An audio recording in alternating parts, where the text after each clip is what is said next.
Analisis dalam ilmu ekonomi dapat dibedakan kepada 3 golongan. Yang pertama adalah ekonomi deskriptif, yaitu menggambarkan keadaan yang sebenarnya berlaku dalam ekonomi. Ya.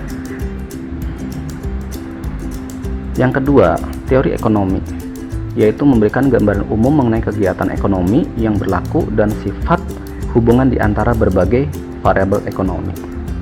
Dan yang ketiga, ekonomi terapan atau teori kebijakan ekonomi, yaitu analisis yang menerangkan bagaimana berbagai masalah ekonomi perlu diatasi. Kalau kita melihat dua analisis yang pertama, dapat digolongkan sebagai ekonomi positif, yaitu memberikan gambaran yang sebenarnya mengenai peristiwa yang berlaku. Sedangkan ekonomi terapan atau teori kebijakan ekonomi digolongkan sebagai ekonomi normatif, ya, atau normative economics. Oleh karena analisanya meliputi bukan saja pemikiran rasional dari penganalisisnya, tetapi juga keyakinan pribadinya mengenai masalah yang berlaku dan cara mengatasi masalah tersebut. Dan ini apa yang disebut dengan value judgment. Untuk memahami pola dari berbagai aspek kegiatan perekonomian, berbagai teori ekonomi telah dikembangkan. Melalui teori-teori ini, seorang akan dapat memahami ciri dari kegiatan ekonomi yang berlaku dan bagaimana ciri hubungan dari berbagai kegiatan ekonomi. Sehingga teori ekonomi meliputi 4 unsur berikut.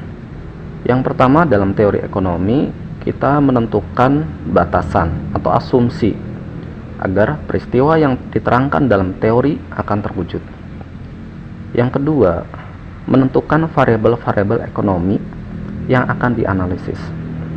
Yang ketiga, menentukan hipotesis yang menerangkan sifat hubungan antara berbagai variabel-variabel yang dianalisis. Dan yang keempat, membuat ramalan tentang bentuk peristiwa ekonomi yang akan wujud. Analisis dalam ekonomi tidak terbatas kepada uraian deskriptif mengenai kegiatan ekonomi yang berlaku. Teori ekonomi biasanya menggunakan 4 analisis berikut. Yang pertama, uraian mengenai sifat hubungan di antara 2 atau beberapa variabel ekonomi. Yang kedua, data yang berbentuk angka-angka yang menggambarkan sifat hubungan tersebut. Yang ketiga, gambaran secara grafik mengenai sifat hubungan tersebut. Dan yang keempat, persamaan matematika yang menjelaskan sifat hubungan di antara berbagai variabel. Teori-teori dasar dalam ilmu ekonomi dibedakan kepada 2 golongan, teori mikroekonomi dan teori makroekonomi. Teori mikroekonomi menganalisis hal-hal berikut. Interaksi penjual dan pembeli di pasar barang, yang pertama. Yang kedua, menganalisis perilaku pembeli dan penjual dalam melakukan kegiatan ekonomi.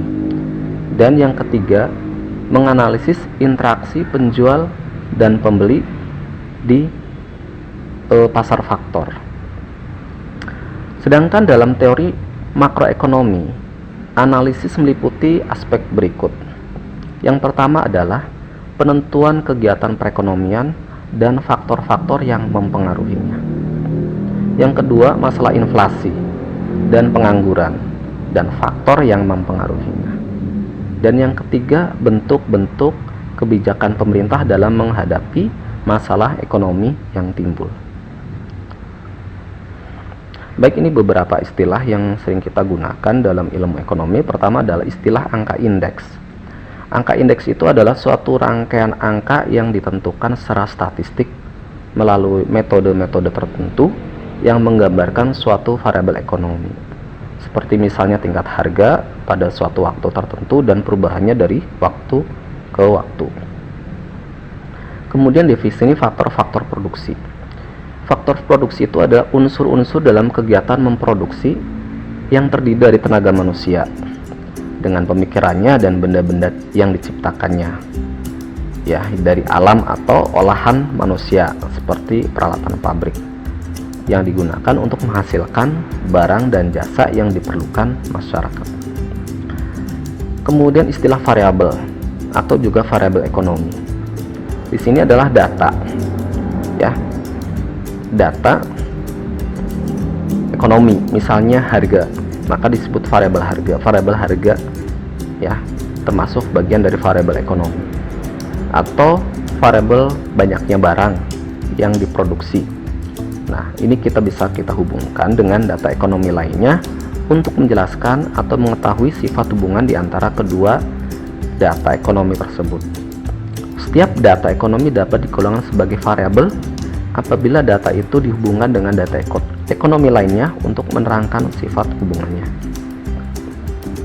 Kemudian istilah kelangkaan atau scarcity, yaitu keadaan di mana barang dan jasa yang dapat dihasilkan oleh faktor produksi yang tersedia adalah jauh lebih rendah daripada yang dibutuhkan oleh masyarakat.